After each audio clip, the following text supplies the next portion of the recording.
আসসালামু আলাইকুম ওয়া রাহমাতুল্লাহি তাআলা ওয়া বারাকাতুহু। সম্মানিত দিনদুজি বাবা আমার ভাইরা, আজকে আলোচনা করব এরকমভাবে অবৈধ সম্পর্ক, পরকীয়া এবং এই অবৈধ সম্পর্ক যখন সৃষ্টি হবে তাদের ভিতরে কিভাবে আপনি সত্যতা সৃষ্টি করে দিবেন, তাদের বন্ধন, তাদের এই অবৈধ সম্পর্ক কিভাবে আপনাকে পৃথক করবেন, সেই বিষয় নিয়ে আমি আলোচনা করব। পরকীয়া একটা সামাজিক অপরাধ, এটা ইসলামেও জঘন্যতম পাপ হিসাবে বিবেচিত। কবিরা গুনার ভিতরে সর্বোচ্চ একটি গুনাহ, যে পাপটা আল্লাহ পাক রব্বুল আলামিন দুনিয়াতে এবং আখিরাতে উভয় জায়গাতে আপনাকে শাস্তি হিসাবে আপনাকে দিয়ে থাকবেন আল্লাহ পাক রব্বুল আলামিন। তো এজন্য এটাকে মানুষের বিভিন্নভাবে চিনে। যখন বিবাহর পরে যখন কোনো অবৈধ সম্পর্ক যখন সৃষ্টি হয় তখন বলা হয় পরকীয়া। আর বিবাহের আগে যখন এরকমভাবে ছেলেমেয়েরা যখন এটাকে যখন তাদের অবৈধ সম্পর্ক সৃষ্টি হয় তখন বলা হয় অবৈধ সম্পর্ক বা প্রেম বলে থাকে, বিভিন্ন রকম এটা হয়ে থাকে। আসলে এই গুনাহটার অন্যতম দুইটা কারণ আমি খুঁজে পেয়েছি। অন্যতম দুইটা কারণ, অনেকগুলো কারণ রয়েছে, এর মধ্যে দুইটা সর্বোত্তম যে কারণগুলা, যে একটা হলো ইসলামিক শিক্ষার অভাব। ইসলামিক শিক্ষা যদি আমাদের সমাজের ছেলেমেয়েরা যদি ইসলামিক শিক্ষা পাইতো, আমাদের লোকজন যদি ইসলামিক শিক্ষা যদি সঠিকভাবে পাইতো, তাহলে এই অপরাধের সাথে তারা জড়িত হইতো না। ইসলামিক শিক্ষার অভাবে তারা আল্লাহ পাক রব্বুল আলামিনকে চিনেন নাই, রাসূল পাক সাল্লাল্লাহু আলাইহি ওয়াসাল্লামকে চিনেন নাই। তাদের বই, আল্লাহ পাক রব্বুল আলামিনের বই, তাকওয়া তাদের ভিতরে না থাকার কারণে তারা এরকমভাবে এই অপরাধের মধ্যে জড়িয়ে পড়ে। এবং আরেকটা হলো পর্দা না করা।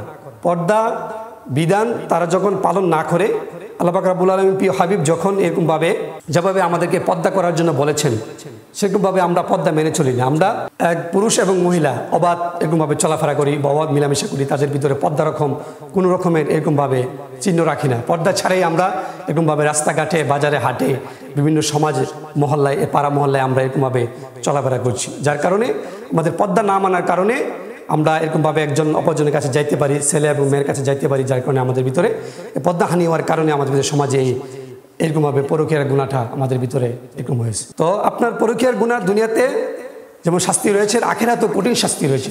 আল্লাহ পাক রব্বুল আলামিন কঠিন শাস্তি আখিরাতের মধ্যে আল্লাহ পাক রব্বুল আলামিন দিবেন। তো এরকমভাবে দুনিয়াতে কতগুলো শাস্তি রয়েছে। এর মধ্যে কোরআনে কারিমে যে শাস্তি, যে তাকে গর্ত করে গর্তের ভিতরে ফেলে পাথর মেরে তাকে এরকমভাবে হত্যা করতে হবে, কত কঠিন একটা শাস্তি দুনিয়াতে। এবং দুনিয়াতে আরও কিছু শাস্তি রয়েছে, যেটা আপনার যখন সে পরকীয়া যখন সে লিপ্ত হয়ে যাবে, যখন অবৈধ সম্পর্কে সে লিপ্ত হয়ে যাবে, তখন অবৈধ প্রেমে যখন তারা অবৈধ সম্পর্কে যখন লিপ্ত হয়ে যাবে, এই কবিরা গুনাহটা করবে, তখন তাদের ভিতরে চেহারার সৌন্দর্য আল্লাহ পাক রব্বুল আলামিন নষ্ট করে দিবেন। চেহারার ভিতরে কোনো রকম সৌন্দর্য বা পরহেজগারি তার চেহারার ভিতরে এরকমভাবে আমলের সৌন্দর্য তার চেহারার ভিতরে থাকবে না।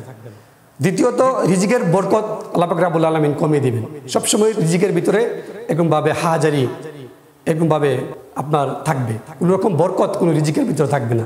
তৃতীয়ত, মানুষের অন্তরে তার প্রতি ঘৃণা সৃষ্টি হবে, মানুষ তাকে দেখতে পারবে না বা তাকে ভালোবাসবে না, সে যেখানে যাবে মানুষ তাকে ঘৃণা করবে।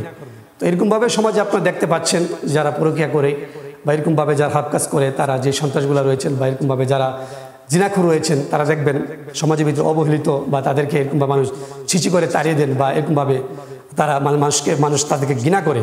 চতুর্থত, আল্লাহ পাক রব্বুল আলামিন কঠিন রোগ তার এরকমভাবে শৈলীর ভিতরে আল্লাহ পাক রব্বুল আলামিন দিবে, যে কঠিন রোগে সে মারাও যাইতে পারে।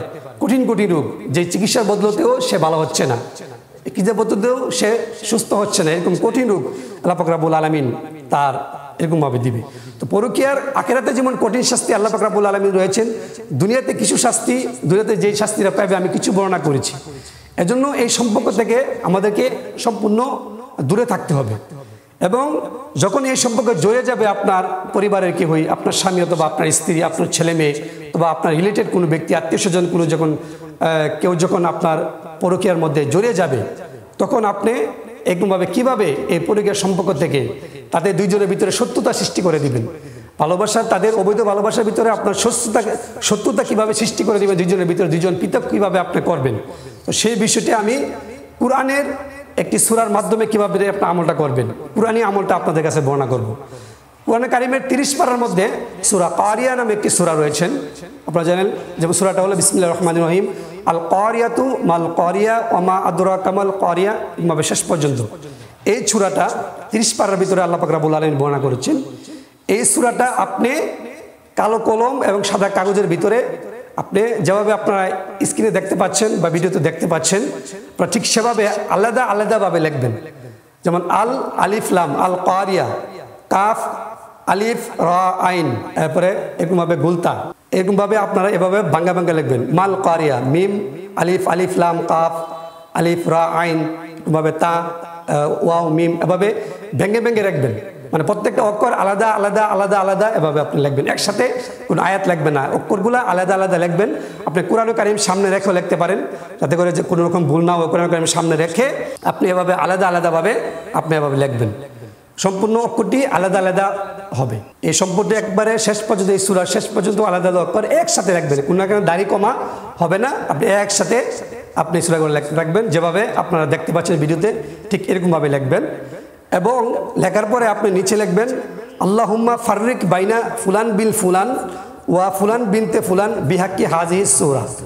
আপনি কি লিখবেন?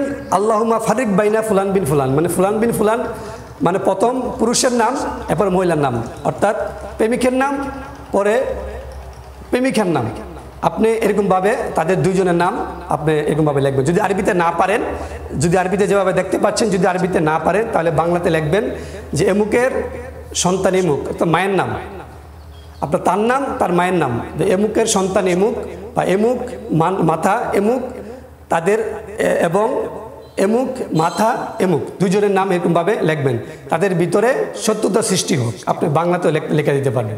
নিচে দেওয়া বাংলাতে আমি এই লেখাটা লিখে দিতে পারবেন। আর যদি আরবিতে পারেন, যদি আরবিতে কেউ লিখতে পারেন, যদি কোনো আমেল হয়ে থাকেন, যদি কোনো মসজিদে ইমাম সাহেব বা খতিব সাহেব এরকমভাবে মাদ্রাসা লেখাপড়া করেছেন, যদি আপনারা কেউ দেখে থাকেন, তাহলে আপনারা আরবিতে লিখে নেবেন। আরবিতে লিখলে ভালো। লেখে আপনি কি করবেন, সেটাকে একটি মাছ নেবেন, এই মাছের ভিতরে, মাছের মুখের ভিতরে তাবিজটা গোল করে এই লেখাটা এরকমভাবে আপনি বলে, এরকমভাবে পুটলা করে এরকমভাবে আপনি তাবিজের ভিতরে ঢুকিয়ে দিবেন। আপনি তাবিজের ভিতরে ঢুকাতে হবে না, আপনাকে সাদা কাগজটা আপনাকে মাছের ভিতরে, মাছের মুখের ভিতরে ঢুকিয়ে দিবেন। একটা তরতাজা মাছ নেবেন, মাছের ভিতরে ঢুকিয়ে নেবেন। এই মাছের ভিতরে ঢুকে নিয়ে এই মাছটা কি করবেন, মুখটাকে বন্ধ করে, মুখটাকে যেভাবে বন্ধ করা যায় যাতে তাবিজটা বের না হয়, এই মুখটা বন্ধ করে আপনি কি করবেন, এই তাবিজটাকে আপনি একটা পুরাতন কবরের ভিতরে পুঁতে দিবেন।